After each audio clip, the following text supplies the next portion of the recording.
Alright guys, welcome to Sidewire. Here today we're going to be showing you how to turn up the next step for your hydroponic aeroponic system. What we're going to be doing is creating a fogger. This is actually my front door aeroponic system. It's half aeroponic, half hydroponic. Of course we all run into the issues of the clogging of the water sprayers, but with that in mind, that's why I ended up creating a cheap version of a fogger. Now this will keep you from having to spend about $350 for the Nutrimist systems or anything like that. Now granted, it's not great as good as those, and it's top fed versus bottom fed, but this will definitely do for any system you guys have. First thing we're going to do is I actually created one here, but unfortunately I have a two system unit, so only one chamber is actually getting the fog, but I'll show you what I'm going to make here in 1 second. Actually see what it's doing if you can actually see the fog coming out of it already. But what it does is it creates 100% humidity within the chamber. All of that mist is nutrified. It gives it a much better chance of being absorbed through the roots of pretty much anything you have planted. That big honking thing right there happens to be a 4-month-old tomato plant cut back many times. But as you can see, it actually reaches the end of the chamber also. I just opened it up a second ago so it all came out, but it does work, I promise. What we're going to be doing and the tools we're going to need are pretty simple. We need a vinyl post. These are decently cheap, depending on the size of your unit, of course. Big ones, small ones. I actually chose a small one for a smaller chamber. More mist comes out that way. But vinyl post, you need 2 end caps for the vinyl post, of course some glue, and this is aquarium glue. All of this can be bought at any hardware store. A couple things cannot. This right here, bulkheads, half-inch bulkheads. Did have to order those, about $4 a piece, about $4 a piece. The holes need to be drilled are 3-inch and 1.5 inches. You can use these, or for the smaller one if you want. Oh, sorry, 1.25 inches. Glad I checked. But that's all you're going to need to get started. The last thing you're going to probably want to order ahead of time is off of eBay. Is probably going to be the best place you can get it, is the actual nebulizer. Search for foggers. It's really the easiest way to get it. Really simple. This is a single node. There are 3 nodes and 5 nodes. You can get a single node at a decent price for about, gosh, can't be more than 25 bucks. But as you can see, the smoke just drops down the hole. And the way it comes out, if I can get this thing out here, just points out. Continuous flow. Now, one thing we're going to have to do is it does have to feed in from the water.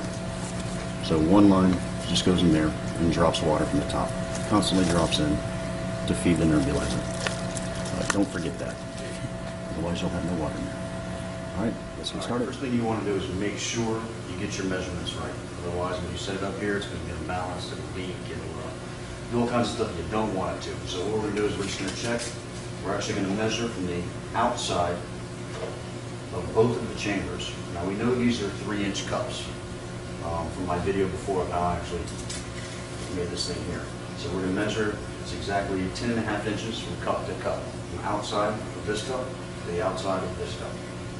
So once again, we know these are 3 inches large, so we want to be at 1/2 inch in and 1/2 inch in. So we take 10.5 minus 3 inches, will put us in the middle of each cup. Now you'll also have to measure from the cup to the outside of the chamber, because that's how far your end caps are going to be from the cup. So we're looking at about 1 inch there. Not too hard. First we're going to take our vinyl fence post. Once again, very easy, very cheap. You can get it at Lowe's, Home Depot, all those fun places. We are actually going to turn this in to a larger one of those units there. First, with our measurements, we're going to cut this. We're going to drill 2 access holes with our measurements that we measured from here, remember 10.5 minus 3. That will give us the holes for the smoke to come out of. After that, we need 1 large access hole, 3-inch hole, at least something we can get our hands in on the top side. If you prefer, you can actually do 2 right above the other 2 access holes if you wish. Either way actually works. There's more work either way. Alright, so here we go.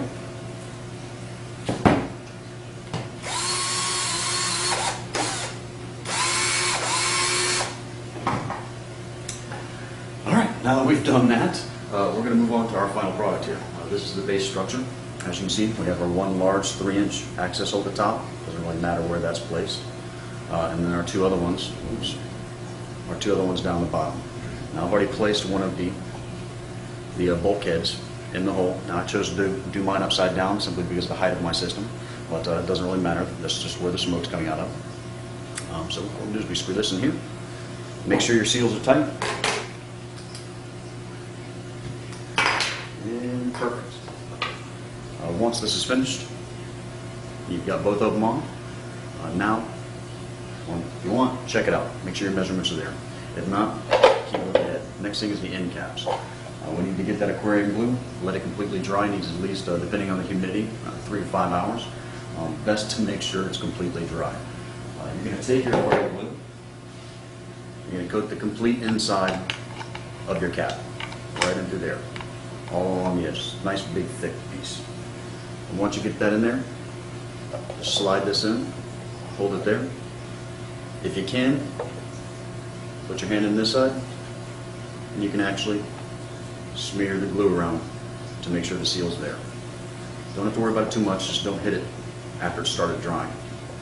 Do the same thing to the other side, and we'll get our seal and move forward from there. All right, well, this is the final product.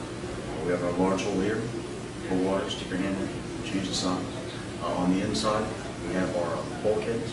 Now I also went in and put in a